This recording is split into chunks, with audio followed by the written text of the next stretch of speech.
আসবে।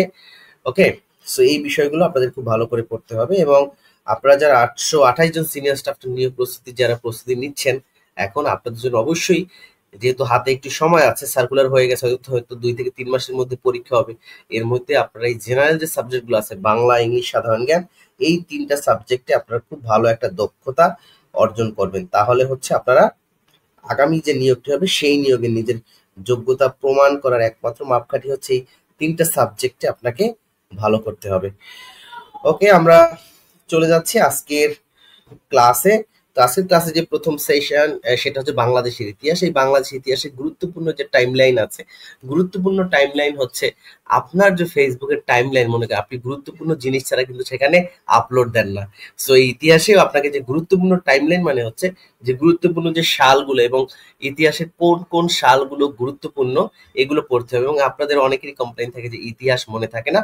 আর ইতিহাস মনে রাখতে হলে আপনাকে সিকোয়েন্স অনুযায়ী আগাতে হবে। সিকোয়েন্স অনুযায়ী হচ্ছে একটার পর একটা, যেমন হচ্ছে মনে করেন 1-এর পরে 2, 2-এর পরে 3, এভাবে। কেমন? ওকে, সো আজকের প্রথম স্লাইডে আমরা চলে যাচ্ছি। আজকের যে প্রথম স্লাইড, এই প্রথম স্লাইডেই আমাদের একটা কুইজ থাকবে। সো ইতিহাসের হচ্ছে আমরা প্রথমেই যেটা যাব সেটা হচ্ছে যে আমাদের 1905 সালে কি হয়েছিল, এবং আমরা যে বাংলাদেশের যে ইতিহাস বা বাংলার যে ইতিহাস, এটাকে আমরা মূলত 1905 সাল থেকে শুরু করি। এখন আপনারা কে কে জানেন যে 1905 সালে কি হয়েছিল? 1905 সালে এমন কি ঘটনা ঘটেছিল, আপনারা কে কে জানেন? সবাই একটু জানিয়ে দিবেন যে 1905 সালে কি হয়েছিল এবং এই 1905 সালটা কেন আমাদের জন্য এত গুরুত্বপূর্ণ। এবং এই পরীক্ষায় কিন্তু এখান থেকে প্রশ্ন আসতে পারে, আপনাদের এখান থেকে কিন্তু পরীক্ষায় প্রশ্ন আসতে পারে। সো সবাই আপনারা যারা যারা আমাদের সাথে এই মুহূর্তে যুক্ত আছেন, সবাই আজকে ক্লাসটি শেয়ার করে দিবেন। বিশেষ করে সিনিয়র স্টাফ নার্স আপনারা যারা 828 জনের বিজ্ঞপ্তি যেটা দিয়েছে, আপনারা সবাই একটু জানিয়ে দেন যে 1905 সালে কি হয়েছিল। আমি এখান থেকে কিন্তু পরীক্ষায় কম প্রশ্ন আসলে আপনাদেরকে অবশ্যই পারতে হবে। কেমন? ওকে,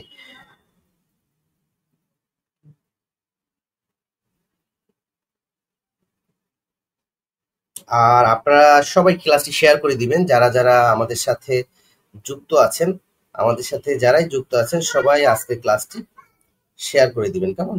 ওকে,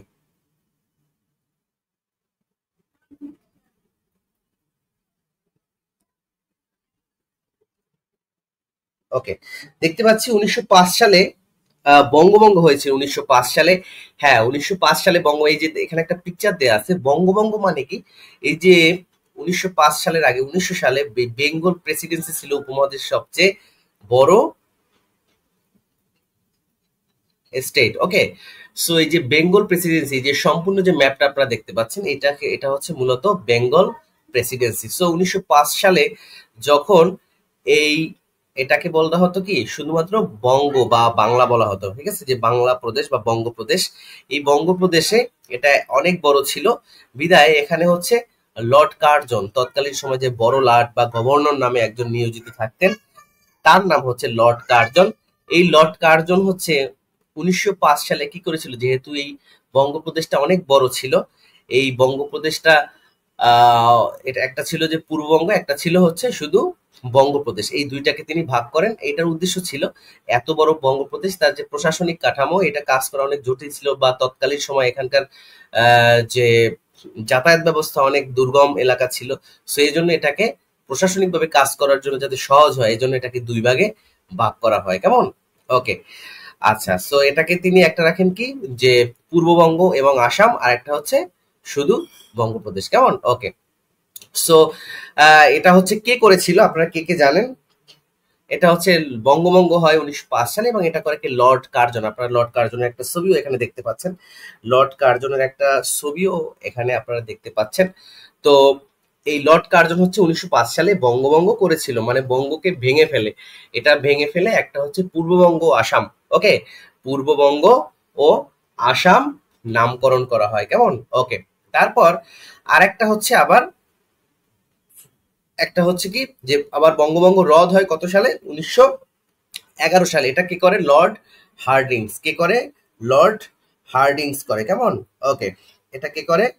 লর্ড হার্ডিংস। সো হচ্ছে এখন যদি পরীক্ষায় যদি প্রশ্ন আসে যে বঙ্গভঙ্গ কত সালে হয়েছিল? 1905 সালে। এবং বঙ্গভঙ্গ রদ হয়েছিল কত সালে? বঙ্গভঙ্গ রদ হয়েছিল 1911 সালে। বঙ্গভঙ্গ হয়েছিল 1905 সালে এবং 1911 সালে এটা বঙ্গভঙ্গ এটা আবার রদ হয়ে যায় এবং এটা কি করে? Lord Hardings. Okay, Lord Hardings, কেমন? ওকে, এবং হ্যাঁ, আপনারা সবাই অ্যান্সার দিয়েছেন অলরেডি আপনারা অ্যান্সার দিয়েছেন। ওকে, এবং পরীক্ষা কিন্তু আসতে পারে যে উপমহাদেশের যে ভারত উপমহাদেশের সবচেয়ে বড় প্রদেশ কোনটি ছিল? এটা ছিল যে বাংলা প্রেসিডেন্সি। ওকে, বা বেঙ্গল প্রেসিডেন্সি, বা বাংলায় বলে বাংলা প্রেসিডেন্সি, কেমন? ওকে, এবং এটা কোন কোন জায়গা ছিল এখানে?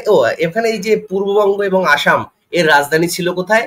ঢাকা। এর রাজধানী ছিল কোথায়? ঢাকা। আর এই যে বঙ্গপ্রদেশ যেটা বেঙ্গল প্রদেশ যেটা ছিল বঙ্গপ্রদেশ, তার রাজধানী ছিল কলকাতা। এটাও কিন্তু পরীক্ষা আসতে পারে। আপনারা যে সবুজ কালারের যে ছবিটা দেখতে পাচ্ছেন, এই পূর্ববঙ্গ এবং পূর্ব বাংলা এবং আসাম, ওকে, এর রাজধানী ছিল ঢাকা। ক্লিয়ার? আশা করি আপনারা সবাই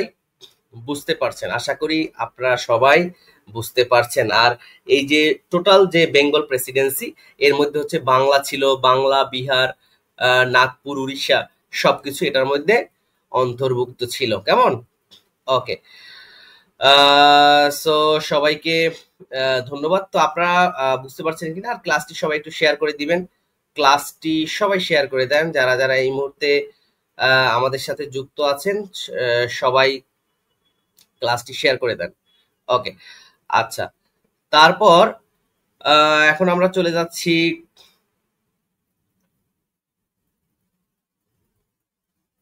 নেক্সট যে স্লাইডে। সো এই যে বঙ্গভঙ্গ করার 6 বছরের পরেই এখানে হিন্দু এবং মুসলিম এদের মধ্যে একটা প্রতিক্রিয়া তৈরি হয়। এরপরে কিন্তু এটা আবার 1911 সালে বঙ্গভঙ্গ রদ হয়ে যায়। ওকে, আচ্ছা, চলে যাচ্ছি আমাদের নেক্সট স্লাইড। এখন কে কে জানে 1906 সালে কি হয়েছিল? 1906 সালে কি হয়েছিল? 1906 সালে এমন কি হয়েছিল যেটা ইতিহাসে খুবই গুরুত্বপূর্ণ এবং এটা পরীক্ষায় আসে? এখন আপনারা কে কে জানেন?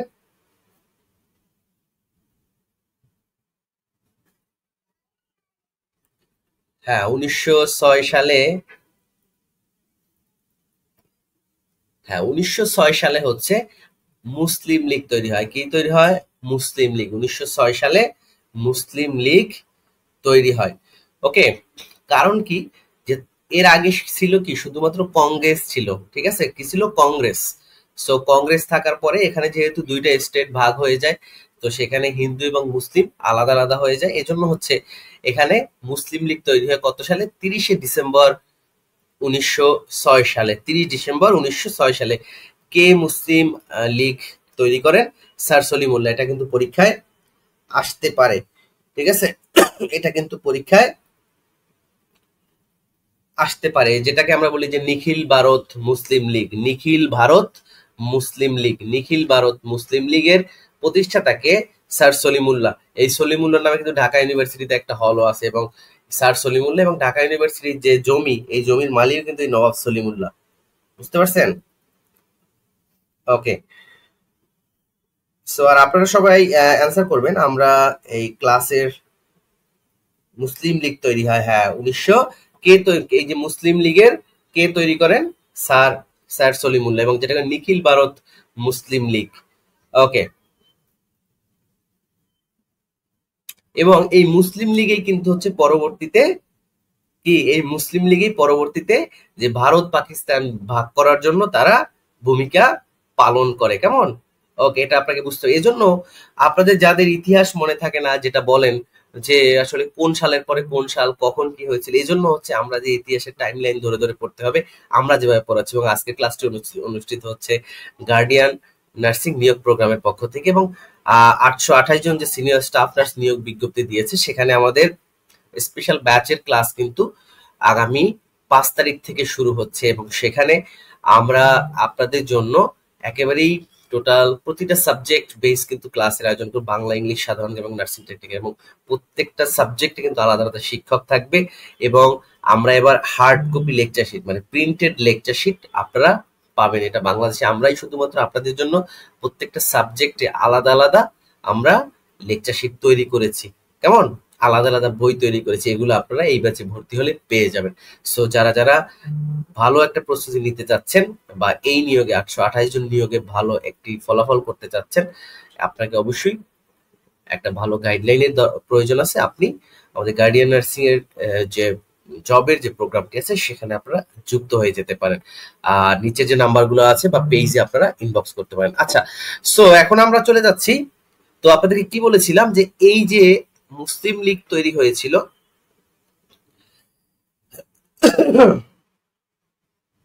ওকে, এই যে মুসলিম লীগ তৈরি হয়েছে এরাই কিন্তু পরবর্তীতে ভারত এবং পাকিস্তান বিভাজনের জন্য বা দেশ ভাগ করার জন্য গুরুত্বপূর্ণ ভূমিকা পালন করে। ওকে, আচ্ছা, আর এটা তৈরি করা হয়েছিল কি যে মুসলমানদের স্বার্থ রক্ষার জন্য, যেহেতু বঙ্গভঙ্গের ফলে দুইটা পূর্ববঙ্গ এবং বঙ্গপ্রদেশ আলাদা হয়ে যায়, এজন্য হচ্ছে তারা এই মুসলিম লীগ তৈরি করেছিল, কেমন। ওকে, আচ্ছা, তো সবাইকে অসংখ্য ধন্যবাদ। আর ক্লাসটি কেমন লাগছে সেটা একটু জানিয়ে দিবেন সবাই। ক্লাসটি কেমন লাগলো সেটা একটু জানিয়ে দিবেন। ওকে, সো পরবর্তীতে যখন হচ্ছে, আবার একটু বলে রাখি, এই যে মুসলিম লীগ এটা হচ্ছে ভারত ও পাকিস্তান ভাগ হওয়ার পরে এই পাকিস্তানে কিন্তু এই মুসলিম লীগ তারপরে রাষ্ট্র ক্ষমতায় আসে। ওকে, আচ্ছা, সো এভাবে আপনারা যদি মনে রাখেন বা ইতিহাসগুলো পড়েন তাহলে কিন্তু অনেক বেশি মনে থাকবে। এখন আসি সরাসরি 1911 সালে। তো এরপরে হচ্ছে আমাদের 1911 সালে কি হয়, এরপরে আমাদের হচ্ছে যে আহ রদ হয়ে যায় বঙ্গভঙ্গ। এরপর আমরা সরাসরি চলে যাচ্ছি 1940 সালে। 1940 সালে কি হয়েছিল আপনারা সবাই জানিয়ে দেন।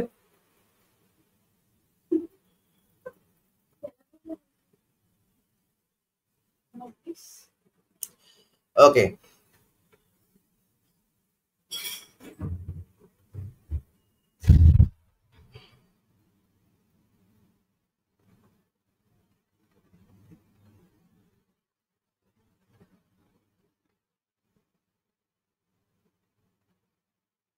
আর ইতিহাস কিন্তু এভাবে পড়তে হবে। আর আপনারা যারা হচ্ছে আমাদের যারা নার্সিং আপনারা যারা আছেন আপনাদের কিন্তু টেকনিক্যালি পড়তে হবে। টেকনিক্যালি মানে হচ্ছে কিভাবে পড়লে এটা মনে থাকবে, কারণ আপনাদের সবারই একটা দীর্ঘদিনের একটা গ্যাপ আছে আমরা জানি। এবং যেহেতু আমরা দীর্ঘদিন যাবত বাংলাদেশের প্রথম নিয়োগ প্রোগ্রাম আমরা স্টার্ট করি এবং বাংলাদেশের সবচেয়ে বেশি না সরকারি চাকরি কিন্তু আমাদের এখান থেকে হয়। ওকে, গত যে নিয়োগ হচ্ছে সেখানে প্রায় 50% বেশি স্টুডেন্ট আমাদের এখানে ক্লাস করছে, কেমন যে 3500 যে নিয়োগটা হলো। তো আশা করি আমরা আপনাদেরকে ভালো একটা সাপোর্ট দিতে পারবো, কেমন। ওকে, আলো সাহেব বলছে আপনাদের ক্লাস লাহোর প্রস্তাব হয় 1940 সালে। লাহোর প্রস্তাব বলেছে আমাদের এমএসটি নাসরিন সুলতানা। হ্যাঁ, লাহোর প্রস্তাব কে দিয়েছিল? 23 মার্চ। দেখেন 1940 সালে। এখন এই যে ইতিহাসের টাইমলাইন গুলো সিকোয়েন্স ধরে ধরে পড়তে হবে আপনাদেরকে, তাহলে এটা মনে থাকবে। দেখেন এই যে লাহোর প্রস্তাব কি করেছিল শেরে বাংলা একে ফজলুল হক কত সালে? 1940 সালের 23 মার্চ। 1940 সালের 23 মার্চ এই ওকে, 1940 সালের 23 মার্চ।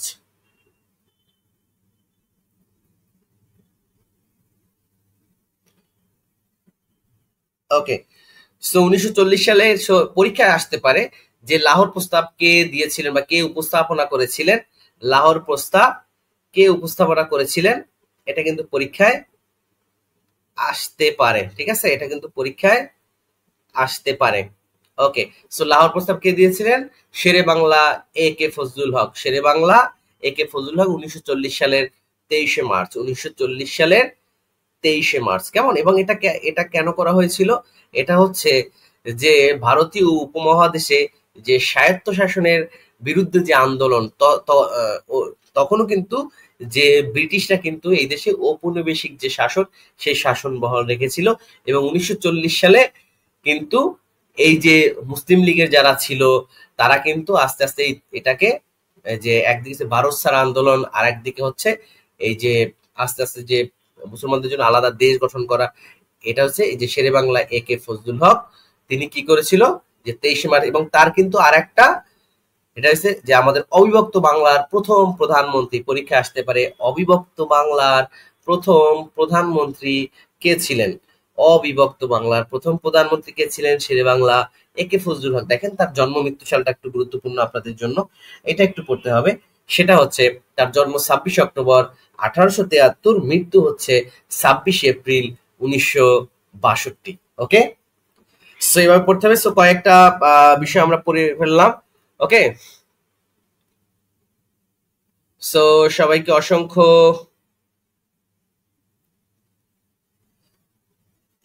ধন্যবাদ যারা যারা আমাদের সাথে যুক্ত আছেন এই মুহূর্তে। Senior staff nurse 800 senior staff nurse নিয়োগের আর এই যে লাহোর প্রস্তাবের আমাদের হচ্ছে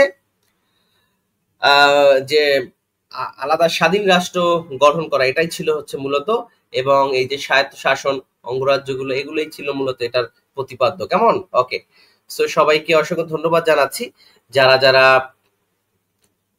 আমাদের সাথে যুক্ত আছেন। আর লাহোর প্রস্তাবের মেইন যে বেসিসটা ছিল, বাট মেইন যে বেসিকটা ছিল, এটা হচ্ছে যে আমাদের বা পটভূমি ছিল কি ভারত উপমহাদেশে মুসলমানদের জন্য পৃথক এবং স্বাধীন রাষ্ট্র গঠনের দাবি। কেমন? ওকে, আচ্ছা, এবং যেখানে তারাই মূলত কি দ্বি-জাতি তত্ত্ব গঠন করা হয়েছিল, এবং মুসলিম এবং যে হিন্দুদের জন্য আলাদা আলাদা দেশ গঠনের জন্য। ওকে, সো 1940 সালের 23শে মার্চ। ওকে, কখন হয়? যে মুসলিম লীগের লাহোর অধিবেশনে। কোথায় বসে? যে মুসলিম লীগের লাহোর অধিবেশনে। কেমন? ওকে, আচ্ছা, এবং পরবর্তীতে এইটাই কিন্তু পরবর্তীতে পাকিস্তান প্রস্তাব নামে পরিচিত। লাহোর প্রস্তাবের আরেকটা নাম কি? পাকিস্তান প্রস্তাব। লাহোর পরীক্ষা আসতে পারে। লাহোর প্রস্তাবের আরেক নাম কি? পাকিস্তান প্রস্তাব। ওকে, আচ্ছা, সবাইকে অসংখ্য ধন্যবাদ জানাচ্ছি যারা যারা যুক্ত আছেন। সবাই চলে যাচ্ছে আমাদের নেক্সট যে স্লাইডটি আছে। দেখেন 1943 সালে কি হয়েছিল। 1943 সালে কি এমন ঘটনা ঘটেছিল যেটা আমাদের ইতিহাসে অনেক বেশি গুরুত্বপূর্ণ, এবং আজকের ক্লাসটি হচ্ছে আমাদের বাংলার ইতিহাস বা বাংলাদেশের ইতিহাস, যেটা আমরা 1905 সাল থেকে শুরু করেছি, বঙ্গভঙ্গ থেকে। তো এর মধ্যে আমরা কি কি পড়ে ফেললাম? 1905 সালে বঙ্গভঙ্গ, তারপরে হচ্ছে 1906 সালে যে মুসলিম লীগ গঠন, তারপর হচ্ছে যে আচ্ছা, এই মুসলিম লীগ কেন? কারণ কি আগে শুধুমাত্র একটা দল ছিল, সেটা হচ্ছে ভারতীয় কংগ্রেস ছিল। কি ছিল? ভারতীয় কংগ্রেস। বর্তমানে যারা কি মহাত্মা গান্ধী বা গান্ধী পরিবার যারা, তিনি হচ্ছে কি এই পরিবারটা, যাদের এই যে কংগ্রেস। তো তখনকার এই মুসলমানদের দাবি দেওয়া পূরণের জন্য হচ্ছে এই যে স্যার সলিমুল্লাহ কি করেন? মুসলিম লীগ গঠন করেন 1906 সালে। আবার হচ্ছে এই যে মুসলিম লীগ গঠন করার পরে তৎকালীন যে ভারতীয় উপমহাদেশে কি হয়, হিন্দু এবং মুসলিমদের ভিতরে কিছু বিরোধ দেখা দেয়। তারপর আবার সেটা আবার কি এই বঙ্গভঙ্গ রদ করে দেয়। সেই প্রেক্ষাপটগুলো আপনাদেরকে জানতে হবে, তাহলে কিন্তু আপনারা ভালোভাবে পরীক্ষায় আনসার করতে হবে, এগুলো মনে থাকবে। সেই ইতিহাস আপনাকে শুধুমাত্র এমসিকিউ, বইয়ের এমসিকিউ পড়লে হবে না, আপনাকে কিছু জেনে পড়তে হবে। আদারওয়াইজ আপনি আজকে পড়বেন, এক সপ্তাহ পরে কিন্তু আবার ভুলে যাবেন। হ্যাঁ, 1943 সালে বাংলাদেশে ভয়াবহ 50-এর মন্বন্তর হয়েছিল। দেখেন, 50-এর মন্বন্তর হয়েছিল, কারণ এর বাংলা সাল ছিল 1350। পরীক্ষা আসতে পারে সাল হয়েছে 1943, কিন্তু এটাকে বলা হয় 50-এর মন্বন্তর। ঠিক আছে? ওকে, সো এইটা কিন্তু পরে এটাকে কারণ কি এটার বাংলা সাল ছিল 1350। কারণ কি যে দ্বিতীয় বিশ্বযুদ্ধ যখন তৈরি হয়, তখন দ্বিতীয় বিশ্বযুদ্ধে কি এই উপমহাদেশের সাথে অন্যান্য উপমহাদেশে খাবার সরবরাহটা বা সাপ্লাই চেইনটা বন্ধ হয়ে যায়। এই কারণে কি হয় যে এই উপমহাদেশে একটা বড় ধরনের দুর্ভিক্ষ দেখা দেয়। এই যে নিচে যে ছবিগুলো, জয়নুল আবেদিন কিছু ছবি এঁকেছিল তৎকালীন সময়, বিশ্ববিখ্যাত ছবি। এই ছবিগুলো এই যে 50-এর মন্বন্তর বা 1300, এই যে 1943 সালে যে 50-এর মন্বন্তর বা দুর্ভিক্ষটি হয়েছিল, তার কিছু দুর্লভ ছবিও এখানে নিচে দেয়া আছে। সো ছবি দেখে দেখে পড়তে হবে, বা আমি যেভাবে স্লাইড তৈরি করলাম, সো এইভাবে যদি আপনারা পড়তে পারেন, তাহলে এটা কিন্তু আপনাদের জন্য অনেক বেশি গুরুত্বপূর্ণ। পরীক্ষায় আপনি মনে রাখতে পারবেন। আপনি যখন পরীক্ষা আসবে যে 50-এর মন্বন্তরে বাংলা সাল কত ছিল, তখন কিন্তু এই স্লাইডটা আপনার মাথায় চলে আসবে। কেমন? ওকে, সো এভাবে কিন্তু আপনাকে মনে রাখতে হবে, এভাবে কিন্তু আপনাকে মনে রাখতে হবে। ওকে, আচ্ছা, সো এই যে, এবং এর আগে কি দ্বিতীয় বিশ্বযুদ্ধ কি 1939 থেকে 1945 সাল পর্যন্ত এর মধ্যেই হয়েছিল। আবার 1945 সালে কি হয়, এর মধ্যে জাতিসংঘ তৈরি হয়। ওকে, আচ্ছা, সো এই জন্য কিন্তু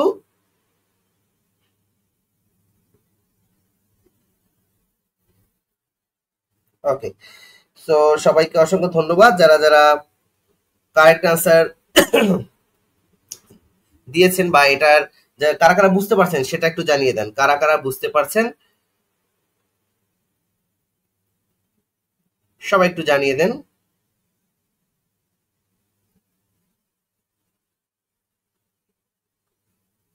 ওকে, তো এর মধ্যে হচ্ছে যে 1945 সালে আবার একটু আমরা বাইরে পড়ে, যেহেতু সালের সাথে একটু আছে যে কেন এটা হয়েছিল, এই দুর্ভিক্ষ হওয়ার কারণ কি, কারণ হচ্ছে দ্বিতীয় বিশ্বযুদ্ধ। এবং এই দ্বিতীয় বিশ্বযুদ্ধ, এই দ্বিতীয় বিশ্বযুদ্ধের আগে কি যে পৃথিবীতে শান্তির জন্য একটা সংগঠন করা হয়, এটার নাম ছিল কি league of Nations, league of Nations. এবং এটা কি যে 1920 সালে প্রতিষ্ঠিত হয় লিগ অফ নেশনস। এখন এটা আপনাদেরকে জানার প্রয়োজন আছে, কারণ এই 50-এর মন্বন্তর কেন হয়েছিল, কারণ হচ্ছে দ্বিতীয় বিশ্বযুদ্ধ।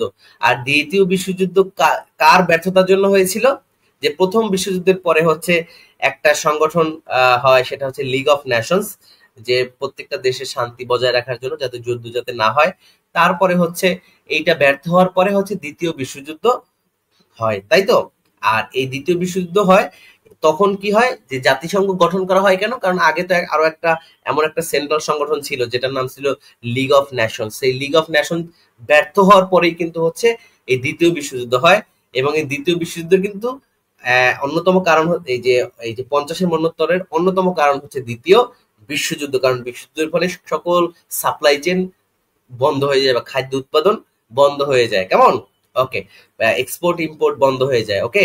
সো এই জন্য হচ্ছে এই লিগ অফ নেশনস ব্যর্থ হওয়ার পরে কিন্তু এই জাতিসংঘ 1945 সালে জাতিসংঘ, এই লিগ অফ নেশনস এর কি জাতিসংঘ এটার পরিবর্তে গঠিত হয়, বুঝতে পারছেন, ওকে। তো সবাইকে অসংখ্য ধন্যবাদ। চলে যাচ্ছি নেক্সট স্লাইডে। ক্লাসটি বুঝতে পারছেন কিনা আশা করি হ্যাঁ, একটু আস্তে আস্তে পড়াচ্ছি আপনাদের জন্য, কারণ আপনারা দীর্ঘদিন আপনারা যারা নার্সিং এ যারা পড়ে তারা একাডেমিক কোনো সময় সাধারণ জ্ঞান পড়ে না, বাট এই যে আপনাকে একটা বিপিএসসি সেকেন্ড ক্লাস জবের জন্য আপনাকে হিউজ পরিমাণ পড়তে হবে, কারণ সামনে নার্সের সংখ্যা যত বাড়বে পরীক্ষা তত কঠিন হতে থাকবে, কারণ যত বেশি কম্পিটিশন হবে। সহজ প্রশ্ন দিলে কি এটা, যেমন আগে একটু সহজ কোশ্চেন হতো, যখন 20,000 নার্স ছিল, 10,000 নার্স ছিল, 25,000, এখন তো 40,000, বা সামনে আগামী বছর 50,000 হয়ে যাবে। ওকে, চলে যাচ্ছে 1947 সাল, সরাসরি 1947 সালে আমরা চলে যাচ্ছি। 1947 সালে, আর ক্লাসটি বুঝতে পারলে অবশ্যই শেয়ার করে দিবেন। কারা কারা ক্লাসটা শেয়ার করছেন তারা একটু জানিয়ে দেন, কারা কারা আমাদের সাথে ক্লাসটি শেয়ার করেছেন সেটা একটু দেখতে চাই। আর আপনারা যারা যারা 842 জনের জন্য এবার আপনাদের জন্য একটি জীবন মরণ লড়াই হবে এটাতে। সো এটাতে আপনারা যারা ভালো প্রস্তুতি নেবেন আপনারা কিন্তু আপনার চাকরিটা নিশ্চিত করতে পারবেন। আদারওয়াইজ এই যে এত বড় কম্পিটিশন আছে, আপনাকে শুধু পরীক্ষা দিয়েই যাবেন, একটা সময় কিন্তু বয়স থাকবে না। আর বয়স যত বাড়বে মেমোরি তত লস হতে থাকবে, বুঝতে পারছেন, ওকে। কারণ ব্রেনের রিসেপ্টর আস্তে আস্তে উইক হয়ে যাবে, আর জব না পাইলে আপনার ভিতরে অনেক টেনশন কাজ করবে, ওকে। সো এই জন্য 1945 সালে দ্বিতীয় বিশ্বযুদ্ধ সমাপ্ত হয় এবং জার্মানি ও জাপান আত্মসমর্পণ করে। ওকে, শেয়ার করেছি, যারা যারা শেয়ার করেছে সবাই জানিয়ে দেন। 1947 সালে কি হয়েছিল দেখেন, ভারত এবং পাকিস্তানের জন্ম হয়। কি হয়, ভারত এবং পাকিস্তানের জন্ম হয়, ওকে। সো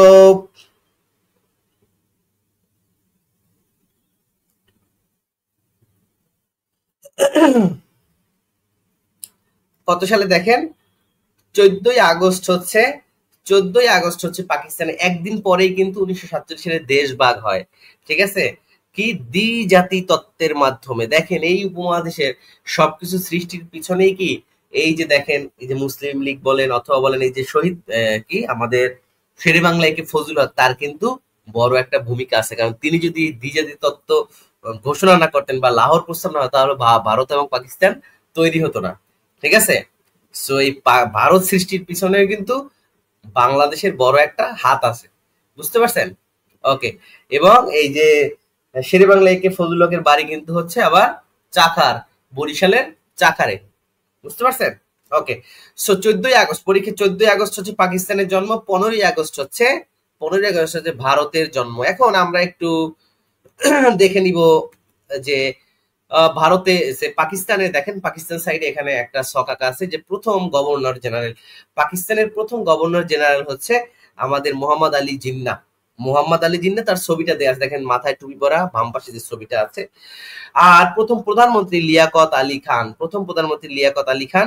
আর প্রথম প্রেসিডেন্ট হচ্ছে ইস্কান্দার মির্জা, ইস্কান্দার মির্জা, ইস্কান্দার মির্জা। আর এইদিকে 15ই আগস্ট হচ্ছে 1947 সালের 14ই আগস্ট পাকিস্তানের জন্ম হয়। 1947 সালের 15ই আগস্ট হচ্ছে ভারতের জন্ম হয়। আর ভারতের প্রথম প্রধানমন্ত্রী জওহরলাল নেহেরু। ওকে, তারপর হচ্ছে প্রথম প্রেসিডেন্ট হচ্ছে রাজেন্দ্র প্রসাদ। আর ভারতের জাতির পিতা বলা হয় মহাত্মা গান্ধীকে। ওকে, আচ্ছা। সো এটা মোটামুটি 1947 সালে দ্বি-জাতি তত্ত্বের ভিত্তিতে দেশ ভাগ হয়ে গেল, তাই না? দেশ ভাগ হয়ে গেল। ওকে,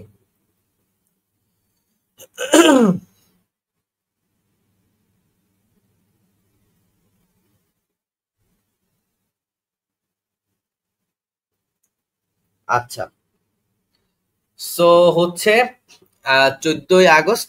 আর হচ্ছে এই যে পাকিস্তানের গঠন হচ্ছে, এখানে একটা জিনিস ইন্টারেস্টিং জিনিস বলে রাখি, এটা আপনাদের জন্য হচ্ছে গুরুত্বপূর্ণ। সেটা হচ্ছে যে 14ই আগস্ট পাকিস্তানের জন্ম হলেও এই পাকিস্তানের যে সংবিধান সেটা গৃহীত হয়ে হচ্ছে 1956 সালে 23শে মার্চ। এই জন্য 23শে মার্চ হচ্ছে পাকিস্তান দিবস ছিল, ঠিক আছে?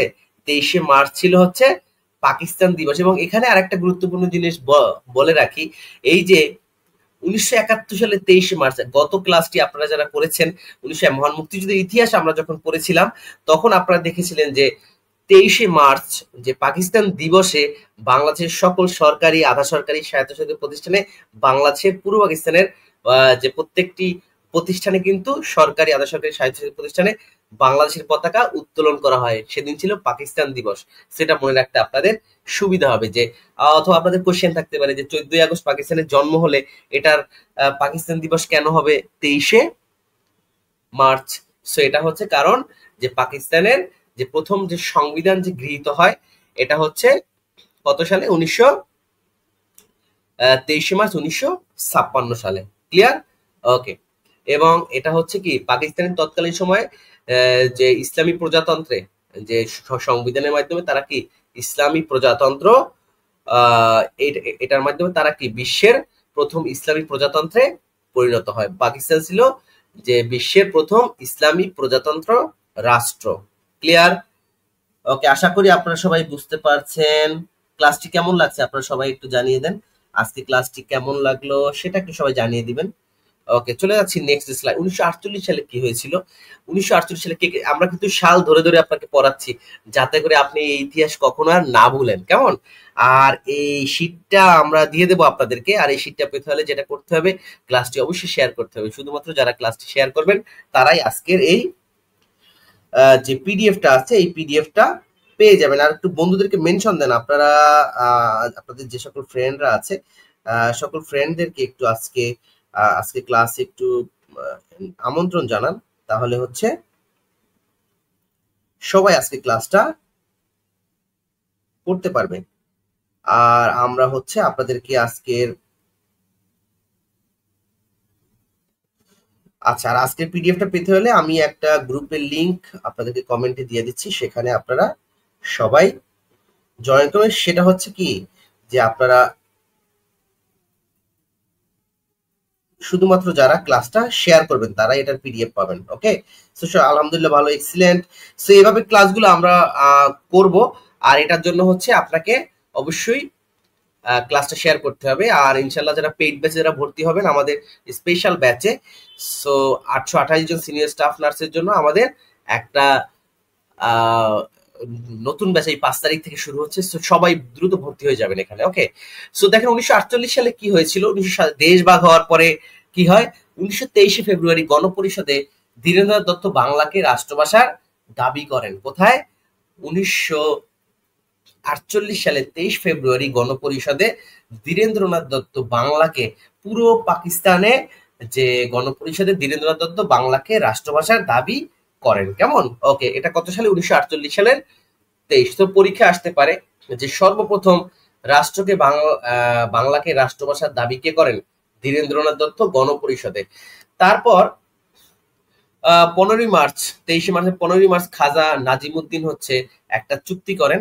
ওকে, একটা চুক্তি করেন কাদেরকে নিয়ে? এই দেশের হচ্ছে মুসলিম লীগ যারা আছে বা এই তখন তো হচ্ছে পূর্ব পাকিস্তান বা পশ্চিম পাকিস্তান সবাইকে নিয়ে হচ্ছে তারা একটা চুক্তি করে, সেটা হচ্ছে কি যে রাষ্ট্রই হবে সে কি রাষ্ট্রভাষা হবে বাংলা। কেমন? আর সবাই একটু আপনারা ভাষা আন্দোলনের শুরু হয় 1948 সালের ভাষা আন্দোলন। এভাবে তো পরীক্ষা আসবে না, পরীক্ষা আসবে যে গণপরিষদের প্রথম রাষ্ট্রভাষার দাবি কে করেন।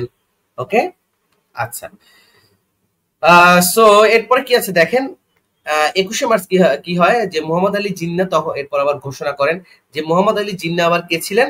এই যে মোহাম্মদ আলী জিন্নাহ, এর আগে তো আমরা একটু আগে পড়ে আসছি যে মোহাম্মদ আলী জিন্নাহ ছিলেন যে প্রথম গভর্নর জেনারেল, পাকিস্তানের প্রথম গভর্নর জেনারেল। ক্লিয়ার? ওকে, সো তিনি আবার কি ঘোষণা করেন যে উর্দু হবে রাষ্ট্রভাষা। ওকে, তো এটা আবার কোথায়? এই যে রেসকোর্স ময়দানে, বর্তমানে যে সোহরাওয়ার্দী উদ্যান, সেখানে 21শে মার্চ তিনি চুক্তিটা ভঙ্গ করে কি বলেন যে উর্দু হবে পাকিস্তানের রাষ্ট্রভাষা। ওকে, বা পূর্ব পাকিস্তানের রাষ্ট্রভাষা। ওকে, সো তখন কিন্তু দেখেন যে এই যে আমরা আমাদের যে ভাষার যে আন্দোলন, এটা কিন্তু 1948 সাল থেকে শুরু হয়। যে 47 সালে দেশ দ্বিজাতি তত্ত্বের ভিত্তিতে দেশভাগ হওয়ার পরেই আমরা যে পূর্ব পাকিস্তানে আমরা যারা ছিলাম, আমরা কিন্তু গণপরিষদে যেমন 23 ফেব্রুয়ারি রাষ্ট্রভাষার দাবি করি, আবার 15 মার্চ সেটা কিন্তু খাজা নাজিমুদ্দিন তখন কি মেনেও নিয়েছিল। ঠিক আছে, তখন কিন্তু মেনেও, ওকে, সেটা কিন্তু মেনেও নিয়েছিলেন। কেমন? ওকে, আচ্ছা। সো তারপরে চলে যাচ্ছি আমাদের 1949 সালে কি হয়েছিল দেখেন, আওয়ামী মুসলিম লীগের জন্ম নেয়। 1949 সালে কি হয়? আওয়ামী মুসলিম লীগের জন্ম নেয়। যেটা আগে শুধু মুসলিম লীগ ছিল, এটা 1949 সালে আওয়ামী মুসলিম লীগের, ওকে।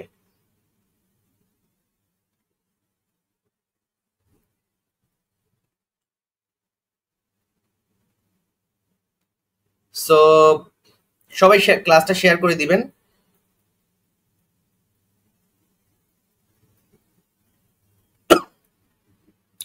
আচ্ছা, সো 1949 সালে কি হয়েছিল যে আওয়ামী মুসলিম লীগ গঠন করা হয়েছে, যেটা আগে ছিল শুধুমাত্র মুসলিম লীগ। ঠিক আছে, ওকে, আচ্ছা।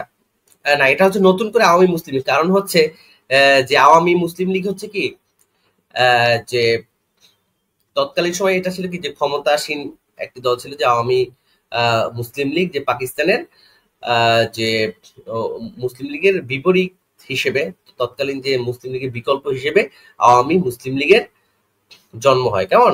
ওকে, সো হচ্ছে আমরা এরপরে স্লাইডে চলে যাচ্ছি। এরপরে স্লাইডে হচ্ছে আমাদের 1952 সাল। তো 1952 সালে হচ্ছে আমরা জানি যে ভাষা আন্দোলন হয়। তো ভাষা আন্দোলনে দেখেন এই যে 26শে জানুয়ারি, ভাষা আন্দোলন তো 21শে ফেব্রুয়ারি হচ্ছে আমাদের মেইন যে দিনটা, বাট 26শে জানুয়ারি কি হয় যে খাজা নাজিমুদ্দিন হচ্ছে একটা চুক্তি ভঙ্গ করেন। ওকে, খাজা নাজিমুদ্দিন একটা চুক্তি ভঙ্গ করেন। দেখেন যেটা হচ্ছে যে 15 মার্চ তিনি 1948 সালে 15 মার্চ যে একটা চুক্তি করেন, যে চুক্তিটা হচ্ছে যে রাষ্ট্রভাষা হবে বাংলা, এটাই হচ্ছে তিনি আবার 1952 সালে এই চুক্তিটা ভঙ্গ করেন। কত তারিখে? 26 জানুয়ারি। তিনি এই চুক্তি ভঙ্গ করে বলেন যে রাষ্ট্রভাষা হবে উর্দু। কেমন? ওকে, আবার এই 30শে জানুয়ারি হচ্ছে এর বিরুদ্ধে সে চুক্তি ভঙ্গ করার পরে এদেশে যে ছাত্র জনতা তারা কি সর্বদলীয় রাষ্ট্রভাষা সংগ্রাম পরিষদ গঠন করেন। পরীক্ষা আসতে পারে সর্বদলীয় রাষ্ট্রভাষা সংগ্রাম পরিষদ কত তারিখে গঠন করেন? 1952 সালের 30শে জানুয়ারি। কেমন? ওকে, আর এরপরে তো হচ্ছে আমাদের যে 21শে ফেব্রুয়ারি আমাদের সালাম, রফিক, শফিক, বরকত, জব্বার, তারা হচ্ছে ভাষা আন্দোলনের জন্য জীবন দেয়। ওকে, তারপর আমরা চলে যাচ্ছি সরাসরি যে 1953 সাল। তো 1953 সালে হচ্ছে আমাদের কি হয়? যুক্ত ফ্রন্ট গঠন করা হয়। কি হয়? যুক্ত ফ্রন্ট গঠন করা হয়। তারা হচ্ছে যে পাকিস্তান যে মুসলিম লীগ ছিল, সেই মুসলিম লীগের বিরুদ্ধে, তৎকালীন সময় যে মুসলিম লীগ ছিল তারা কি একটু স্বৈরাচারী হয়ে ওঠে, যেহেতু ক্ষমতাসীন ছিল। তো তারা স্বৈরাচারী হয়ে যাওয়ার পরে এই যে আওয়ামী মুসলিম লীগ যারা গঠন করেছিল, তারা হচ্ছে একটা শক্তিশালী দল গঠন করার জন্য বা তাদেরকে হারানোর জন্য এই যুক্তফ্রন্ট তৈরি করেন। ক্লিয়ার? সো এটা হচ্ছে পরীক্ষা, আপনারা হয়তো মনে করতে পারেন যে যুক্তফ্রন্ট আবার কেন করলো। যুক্তফ্রন্ট গঠন করার এই ছিল যে পাকিস্তান মুসলিম লীগ যেটা ছিল তারা একটু যেহেতু ক্ষমতাসীন ছিল, তার ক্ষমতাসীন দল ছিল, তারা স্বৈরাচার হয়ে গেছিল। সো এজন্য তারা যে নির্বাচনে জেতার জন্য তারা যুক্তফ্রন্ট করে। এজন্য আওয়ামী মুসলিম লীগের পক্ষে ছিল আমাদের দেখেন মৌলানা আব্দুল হামিদ খান ভাসানী। আওয়ামী মুসলিম লীগের প্রথম সভাপতি ছিল কি? মৌলানা আব্দুল হামিদ খান ভাসানী। ওকে, আওয়ামী মুসলিম লীগের প্রথম সভাপতি ছিল মৌলানা আব্দুল হামিদ খান ভাসানী। ক্লিয়ার? আর কৃষক প্রজা পার্টির পক্ষে ছিল শেরে বাংলা এ কে ফজলুল হক, তারপর ছিল হোসেন শহীদ সোহরাওয়ার্দী এবং নিজামে। এখানে আরো কিছু ছোট ছোট ইসলামী দল ছিল, যেমন নিজামী ইসলাম, পাকিস্তান গণতান্ত্রিক দল এবং পাকিস্তান খিলাফত পার্টি। এগুলো মিলে হয়েছিল যুক্ত ফ্রন্ট। এগুলো সবকিছু মিলে একটা যেটাকে বলে জোট। এই জোট গঠন করার মাধ্যমে তারা পাকিস্তান মুসলিম লীগের ওটাকে পরাজিত করে। কেমন? আর 1954 সালে হচ্ছে যে যুক্তফ্রন্ট নির্বাচন হয় এবং প্রাদেশিক নির্বাচনে যুক্তফ্রন্ট জয়লাভ করে। কেমন? প্রাদেশিক নির্বাচনে। ওকে, আর যুক্তফ্রন্টের নেতৃত্বে ছিলেন কি? শেরে বাংলা একে পরীক্ষা আসতে পারে। যুক্তফ্রন্টের নেতৃত্বে কে ছিলেন? যুক্তফ্রন্টের নেতৃত্বে কে ছিলেন? সেটা হচ্ছে এ শেরে বাংলা এ কে ফজলুল হক।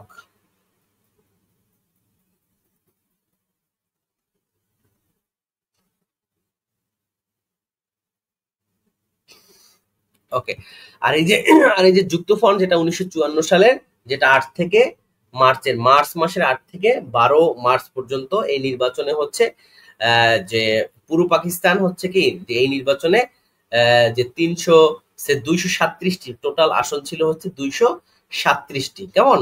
ওকে, আর এখানে হচ্ছে যে যে পূর্ব পাকিস্তানে যেমন 237টি মোট আসন ছিল, এখানে মূলত 309টি। এর মধ্যে হচ্ছে যে 143টি এর মধ্যে ভাসানীর যে নেতৃত্বে আওয়ামী মুসলিম লীগ তারা 143টা আসন পায়। কেমন? ওকে, আর যুক্তফ্রন্ট মোট আসন পায় হচ্ছে 223টি 309টার মধ্যে। বুঝতে পারছেন? সো 309টা আসনের মধ্যে যুক্তফ্রন্ট পায় 223টা। আচ্ছা, সো চলে যাচ্ছি আমাদের আবার এটা কি হয় যে মার্চে নির্বাচন হয়, আর এটা আবার 23 মে নির্বাচন বাতিল হয়ে যায়। কেমন? ওকে,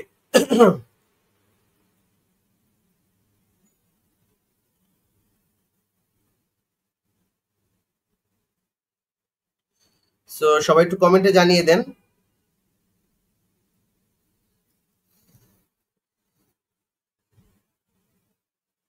আচ্ছা,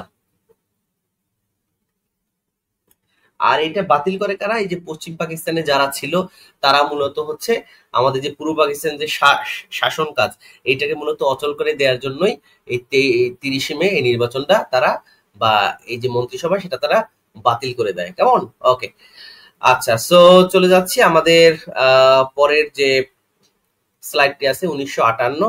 তো 1958 সালে কি হয়েছিল দেখেন, যে ইস্কান্দার মির্জা তো ইস্কান্দার মির্জা কে ছিলেন দেখেন, এটা একটু আপনাদেরকে আবার ব্যাক নিয়ে যাই। ইস্কান্দার মির্জা কে ছিলেন দেখেন, ইস্কান্দার মির্জা ছিলেন হচ্ছে প্রথম প্রেসিডেন্ট। এই যে প্রথম যে প্রেসিডেন্ট ছিল পাকিস্তানের, যে প্রথম প্রেসিডেন্ট ছিল, দেখেন তিনি কি করছে 1958 সালে 7 অক্টোবর কি করে যে 1958 সালে 7 অক্টোবর তিনি আবার কি করেন যে ইস্কান্দার সামরিক কুয়ের মাধ্যমে ক্ষমতা দখল করেন। দেখেন পাকিস্তানে দেখবেন যে কয়দিন পর পর সরকার পরিবর্তন হয়, কারণ কি ওই দেশের সেনাবাহিনী কয়দিন পর পর কি সেনা অভ্যুত্থান হয়। দেখবেন যে প্রধানমন্ত্রী কারাগারে, রাষ্ট্রপতি কারাগারে 2 দিন পর পর বা কয় মাস পর পর দেখবেন যে এই ধরনের ঘটনা ঘটে থাকে পাকিস্তানে। বুঝতে পারছেন? সো 7 অক্টোবর 1958 সালে কি হয়, ইস্কান্দার মির্জা সামরিক কুয়ের মাধ্যমে ক্ষমতা দখল। আবার এই আর তার মাত্র 20 দিন পরে আবার জেনারেল আইয়ুব খান কি করে যে সামরিক কুয়ের মাধ্যমে আবার তিনি ক্ষমতা দখল করেন। এটা এই কারণেই পড়াইলাম যে 1958 সালে বা পাকিস্তানের এখনো এই যে কু বা এই যে এই যে সেনা অভ্যুত্থান এটা এখনো চলমান আছে। এটা জাস্ট জানার জন্য, এটা একটু জেনে রাখেন। এই ইতিহাস কিন্তু সেই তারা দেশ গঠনের পর থেকেই শুরু হয়েছে। ওকে, এই জন্য পাকিস্তানে সবসময় গ্যাঞ্জাম লেগেই থাকে, দেখবেন যে যুদ্ধ, পাকিস্তান একটি যুদ্ধ বিধ্বস্ত দেশ। ওকে, কিন্তু অনেকেই কিন্তু এখন আবার পাকিস্তানের মতো বাংলাদেশ বানাইছে। আপনারা কে কে পাকিস্তানের মতো বাংলাদেশ চান, সবাই একটু জানিয়ে দেন। পশ্চিম পাকিস্তানের মতো বাংলাদেশ কেউ চাওয়ার মতো আছে কিনা আমাদের গ্রুপে। দেখেন, তারপর চলে যাচ্ছে 1966 সালে কি হয়, 6 দফা। 1966 সালে কি হয়েছিল, 6 দফা।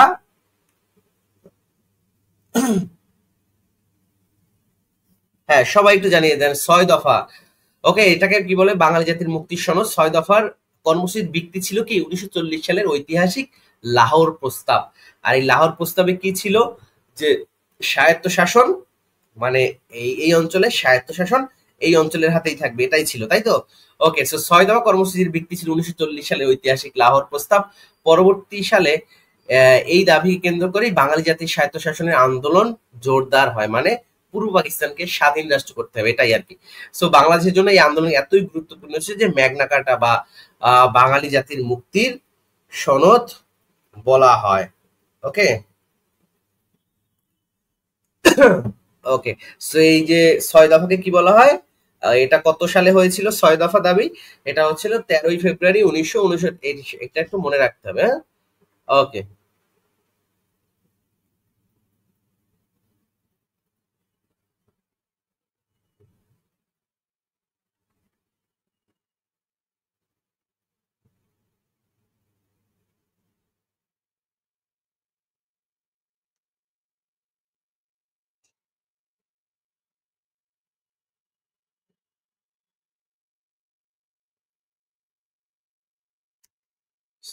এরপর আমরা চলে যাচ্ছি যে 1969 সালে কি হয়েছিল। দেখেন, 1969 সালের 5ই জানুয়ারি কি হয়, যে গণ অভ্যুত্থান হয়। ওকে, সো এবং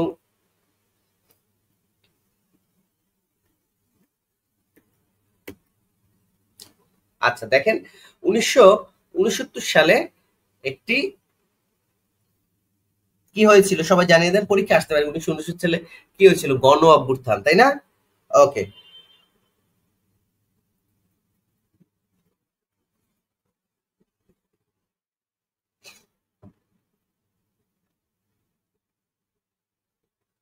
আচ্ছা, এবং এটা কার বিরুদ্ধে হয়েছিল এই গণ অভ্যুত্থান, এটা হয়েছিল আইয়ুব খান। এই যে 1958 সালে যে আইয়ুব খান যে ক্ষমতা দখল করে, তার বিরুদ্ধেই হচ্ছে যে একটি স্বতঃস্ফূর্ত বা ব্যাপক একটি গণ আন্দোলন, বা পাকিস্তানের স্বৈরাচারী আইয়ুব খানের বিরুদ্ধে যে গণ অভ্যুত্থান হয়েছিল। এটা আপনাদেরকে অবশ্যই জানতে হবে কার বিরুদ্ধে গণ অভ্যুত্থান হয়েছিল। এবং এটা আমরা দেখছি 1924 সালে একটা গণ অভ্যুত্থান হয়েছিল। ওকে, সো এই এটা হচ্ছে 5 জানুয়ারি 1900 সালও মিল আছে মোটামুটি, তাই না। ওকে, দেখেন, প্রত্যেকটা গণ অভ্যুত্থানে কি তারিখও মোটামুটি মিল আছে। এই যে 5 জানুয়ারি 1969 সালে কি হয়েছিল, গণ অভ্যুত্থান হয়েছিল যে স্বৈরাচারী আইয়ুব খান সরকারের বিরুদ্ধে, কেমন। ওকে, এবং এই গণ অভ্যুত্থানে দেখেন, তখন কিন্তু গণ অভ্যুত্থানে যারা নেতৃত্ব দিয়েছিল তার ওদের নামে একটা মামলা হয়, একটা রাষ্ট্রদ্রোহী মামলা হয়, যেটাকে নাম করা হয় আগরতলা ষড়যন্ত্র মামলা। বুঝতে পারছেন তো। সো এভাবে একটু ইতিহাস টাইমলাইন ভিত্তিক যদি আপনারা পড়েন বা মনে রাখেন, তাইলে আপনার জন্য মনে রাখতে সুবিধা হবে। সো 1969 গণ অভ্যুত্থান, আমরা সবাই জানি গণ অভ্যুত্থান হয়েছিল, কিন্তু অনেকেই জানেন না কার বিরুদ্ধে হয়েছিল, আইয়ুব খানের বিরুদ্ধে। এখন এইটা আগরতলা, এখন আপনাকে আপনারা সবাই নাম জানেন যে আগরতলা ষড়যন্ত্র মামলা কয়জনের বিরুদ্ধে, এটা আপনারা সবাই জানেন, কিন্তু কেন হয়েছিল এটা কিন্তু অনেকেই জানে না। কারণ এই গণ অভ্যুত্থানে যারা নেতৃত্ব দিয়েছিল তাদের বিরুদ্ধে, কেমন। ওকে, তারপর দেখেন, এই যে গণ অভ্যুত্থানের পরে 5 জানুয়ারি আবার কি একটি ছাত্র সংগ্রাম পরিষদ গঠিত হয়। আবার 20 জানুয়ারি কি, যে আন্দোলনের সময় যে শহীদ আসাদ আসাদ নামে একজন মারা যায়, যার নামে 20 জানুয়ারি হচ্ছে শহীদ আসাদ দিবস। 1969 সালের 20 জানুয়ারি তিনি মারা যান। এবং এই যে দেখবেন জাতীয় সংসদ ভবনের ওখানে আসাদ গেট নামে একটা জায়গা আছে, রাস্তা আছে, তাই না, আসাদ গেট বলি আমরা ওইটা। ওকে, আবার এই দেখেন 5 জানুয়ারি হচ্ছে আগরতলা ষড়যন্ত্র মামলার 35 জনের বিরুদ্ধে একটি মামলা হয় 5 জানুয়ারি। আর 15ই ফেব্রুয়ারি কি হয়, সার্জেন্ট জহিরুল হক তিনি মারা যান। ওকে, আচ্ছা,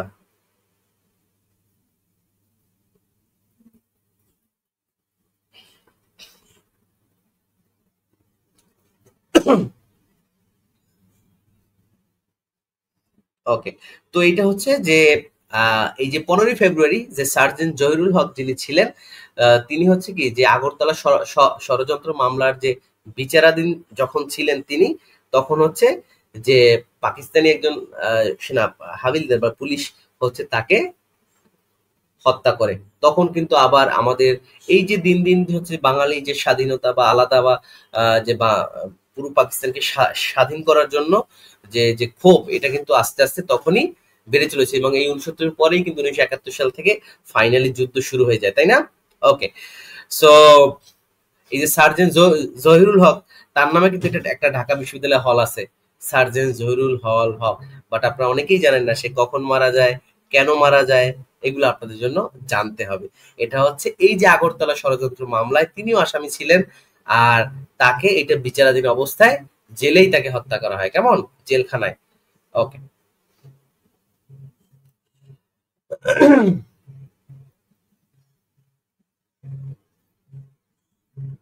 তারপর দেখেন কি হয়। আবার এই 22 ফেব্রুয়ারি, 5 জানুয়ারি হচ্ছে যে এই মামলাটা হয় এবং 22 ফেব্রুয়ারি তার যে ছাত্র জনতার আবার যে আন্দোলন আস্তে আস্তে বাড়তে থাকে, এর ফলে কিন্তু 22 ফেব্রুয়ারি আগরতলা ষড়যন্ত্র মামলাটা প্রত্যাহার করা হয়। বুঝতে পারছেন? ওকে, আচ্ছা, সো চলে যাচ্ছি আমাদের 1970 সালে কি হয়েছিল। 1970 সালে কি হয়েছিল দেখেন, 1970 সালে সাধারণ নির্বাচন হয়েছিল।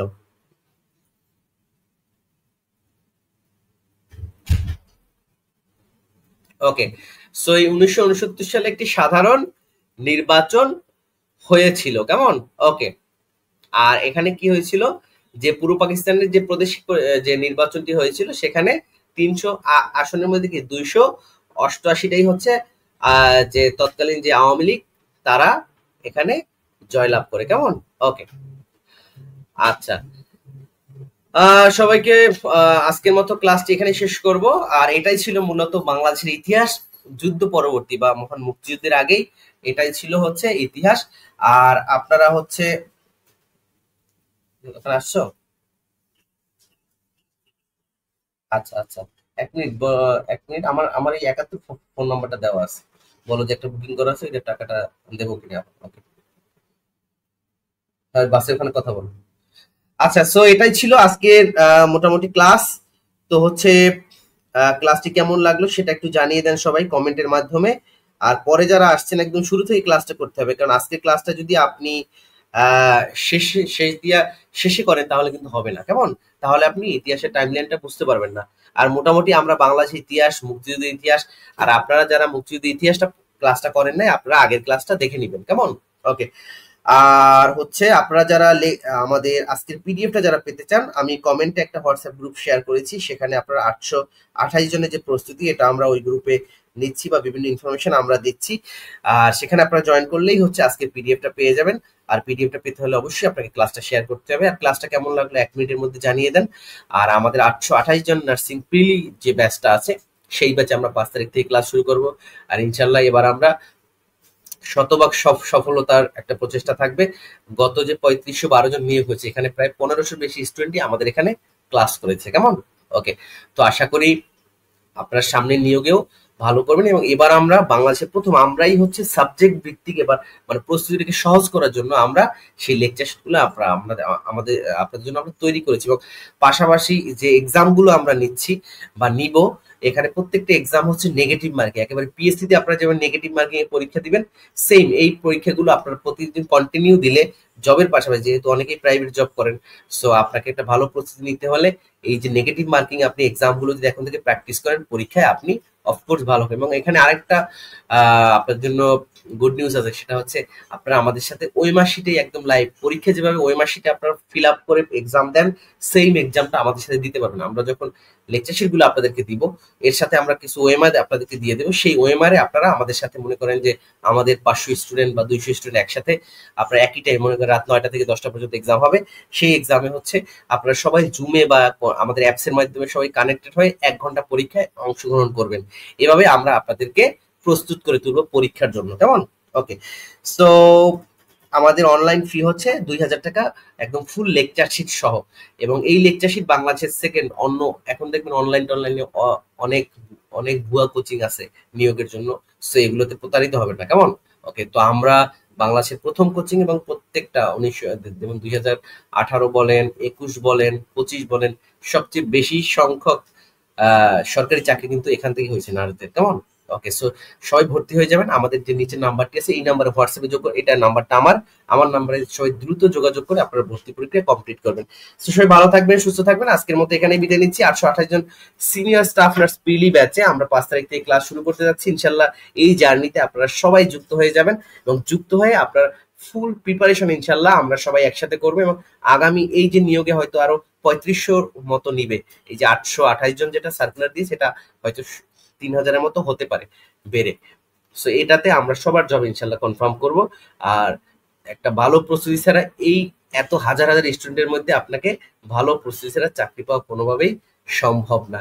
যেমন আপনারা বিএমইউতে বা পিজি হাসপাতালে আপনারা দেখছেন যে মাত্র 24 জন টিকছে, পরীক্ষা দিছে প্রায় 35,000। দ্যাট মিনস 32,000 জন পরীক্ষা থেকে বাতিল হয়ে গেছে। আপনাদের অনেকেরই কনফিডেন্স ছিল, হয়তো পরীক্ষার পরে মনে করেছেন যে আরেকটু প্রস্তুতি নিলে হয়তো ভালো করতেন, তাই না? কিন্তু এই সুযোগটা আর পান নাই। সো এখন এই সুযোগ আছে, পড়ার সময় হচ্ছে এখন, এই সুযোগটাকে আপনাকে কাজে লাগাতে হবে। ক্লিয়ার?